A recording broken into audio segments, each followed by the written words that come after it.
स्वहमुल्की one day series का फातेह कौन होगा? पाकिस्तान और न्यूजीलैंड कुछ देर बाद मध्य मुकाबिल। कौमी टीम में एक तब्दीली, मोहम्मद हुसैन की जगह फहीम अशरफ टीम में शामिल। न्यूजीलैंड ने अपने दोनों ग्रुप मैचेस में कामयाबी हासिल की। पाकिस्तान ने जनूबी अफ्रीका को शिकस्त देकर फाइनल के लिए क्वालिफाई किया। बाबर आजम को हाशिम आमला का तेज तरीन 6000 रन का रिकॉर्ड बराबर करने के लिए 10 रन दरकार।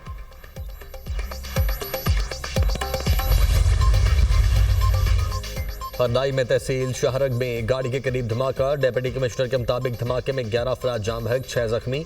लेवीज हुक्काम के मुताबिक धमाका कोयले की कान में काम करने वाले मजदूरों की गाड़ी के करीब हुआ। जख्मियों और जाम बहक अफराद की लाशें हॉस्पिटल मुंतकिल। सदर और वजीर आजम की शाहरग में धमाके की मजम्मत। दहशतगर्दी के खात्मे तक कोशिशें जारी रखने के आज़म का यादा। वजीर दाखिला मोहसिन नकवी की भी मजदूरों की गाड़ी पर धमाके की शदीद मजम्मत। लवाहिकीन से दिली हमदर्दी और ताज़ियत का इजहार। मोहसिन नकवी ने कहा, मासूम लोगों को निशाना बनाने वाले दरिंदे किसी रियायत के मुस्तहिक नहीं।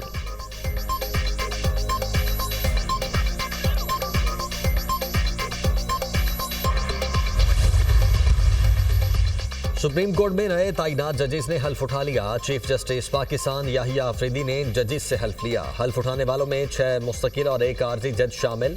हल्फ उठाने वाले जजेस में justice Mohammad Hashim Kakar, justice Mohammad Shafi Siddiqui, justice Salahuddin Panwar, justice Shakeel Ahmed, justice Aamir Farooq और जस्टिस इश्तियाक इब्राहिम शामिल। जस्टिस मियां गुल हसन औरंगजेब ने बतौर एक्टिंग जज हल्फ उठाया। चीफ जस्टिस ने जस्टिस मियां गुल हसन औरंगजेब से अलग हल्फ लिया। बलोचिस्तान हाईकोर्ट के जस्टिस मोहम्मद एजाज सवाती ने कायम मकाम चीफ जस्टिस बलोचिस्तान हाईकोर्ट के ओहदे का हल्फ उठा लिया। गवर्नर बलोचिस्तान ने जस्टिस मोहम्मद एजाज सवाती से हल्फ लिया।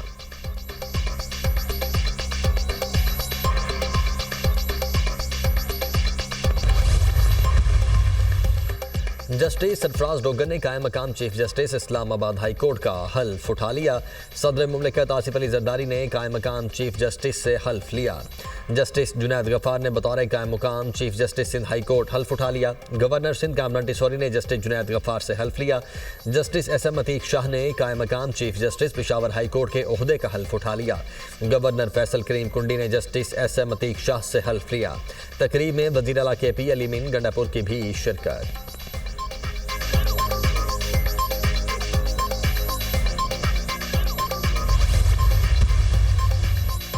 अगर हुकूमत की तरफ से रेफरेंस आया तो क्या होगा? जस्टिस मंसूर अली शाह से सहाफ़ी का सवाल।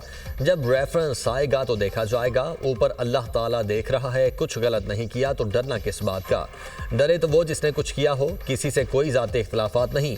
मुकदमात की शरह देख लें, किसके कितने फैसले हैं, सब वेबसाइट पर पड़े हैं। जस्टिस मंसूर अली शाह का जवाब।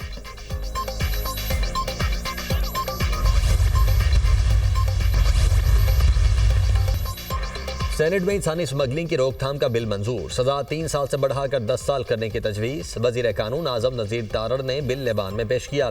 कश्ती डूबने के हादिसात हुए, हमारा इमेज खराब हुआ है। अंडर एज गर्ल्स की स्मगलिंग का बड़ा संगीन इशू है। वज़ीर कानून आज़म नज़ीर तारड़ का सेनेट में इजहार ख्याल। कहा, पाकिस्तान से उम्रा ज़ायरीन की आड़ में भिखारी बैरून मुल्क जाकर मुल्क की बदनामी का बायस बन रहे हैं। कानूनी बिल्स का मकसद जुराइम में मुलव्वस अफराद को सख्त सजाएं देना है। सेनेट में इनकम टैक्स तरमीमी बिल 2025 पेश। बिल को सिफारिशात के लिए कायमा कमेटी बराए खजाना भिजवा दिया गया।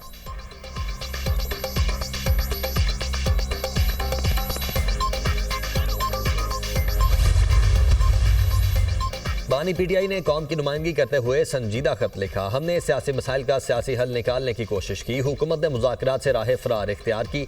PTI के मेंबर्स को असेंबली में बोलने की इजाज़त नहीं दी जाती। चेयरमैन PTI बैरिस्टर गौहर की मीडिया से गुफ्तगू।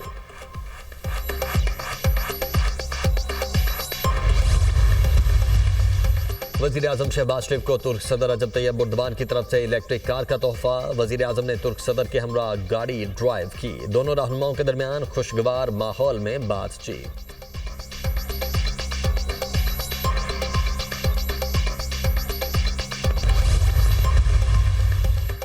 LOC पर भारत की तखरीबी कार्रवाइयां बेनकाब हो गईं। भारत धमाका खेज मवाद की नकलो हमल और इस्तेमाल से तखरीब कारी कर रहा है। 2016 के बाद से LOC पर IEDs लगाने के 54 वाक़यात सामने आए। वज़ीर दाखिला आज़ाद कश्मीर वकार अहमद नूर की आला हुकाम के साथ प्रेस कॉन्फ्रेंस। कहा, भारत को पाक फौज की जवाबी कार्रवाई से मुंह की खानी पड़ रही है। भारत अपने एजेंट्स के जरिए मुनशियात और हथियार स्मगल करवाने में मुलव्वस है।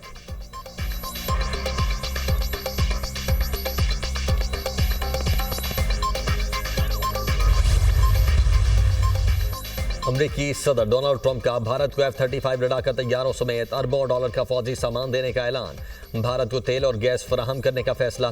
तिजारती ताल्लुकात बढ़ाने का इरादा। भारत जितना टैरिफ लगाएगा हम भी उतना ही लगाएंगे। अमरीकी सदर ट्रंप और भारतीय वजीर आजम नरेंद्र मोदी की मुश्तरका प्रेस कॉन्फ्रेंस। अमरीकी सदर ने कहा यूक्रेन को नेटो में नहीं होना चाहिए। चीन से अमरीका के बहुत अच्छे ताल्लुकात होंगे। भारतीय वजीर आजम नरेंद्र मोदी का तिजारत का हजम 2 गुना करने का आज़म। डोनाल्ड ट्रंप को दौरा भारत की दावत भी दी।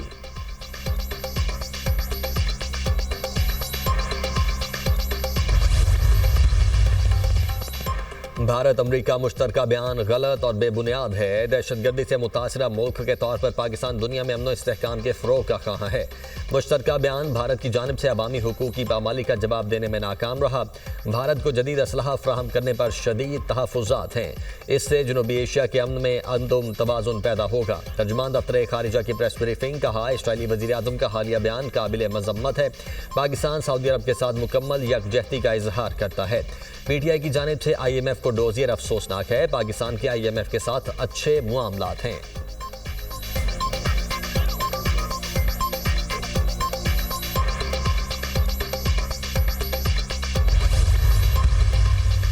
व्हाइट हाउस के सामने ट्रंप और मोदी की मुलाकात के दौरान एहतजाजी मुजाहरा। मोदी के खिलाफ शदीद नारेबाजी। मुजाहरे में सिख कम्युनिटी की बड़ी तादाद में शिरकत।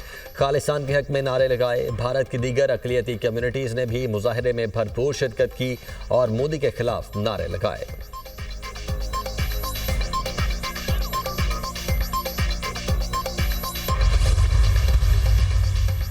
वज़ीर दाखिला मोहसिन नकवी का इस्लामाबाद में जश्न बहारा के मेले के इंतजामात का जायजा। इस्लामाबाद में 25 से 27 फरवरी तक जश्न बहारा का मेला लगेगा।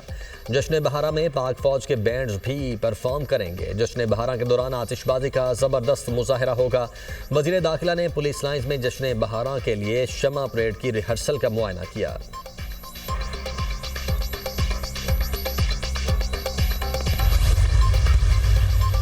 ICC चैंपियंस ट्रॉफी 2025 के लिए इनामी रकम का ऐलान। चैंपियंस ट्रॉफी जीतने वाली टीम को 62 करोड़ रुपए मिलेंगे।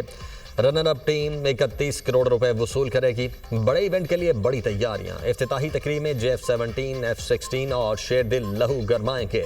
तैयारों की नेशनल स्टेडियम के ऊपर रिहर्सल। इफ्तिताही मैच पाकिस्तान और न्यूजीलैंड के दरमियान खेला जाएगा।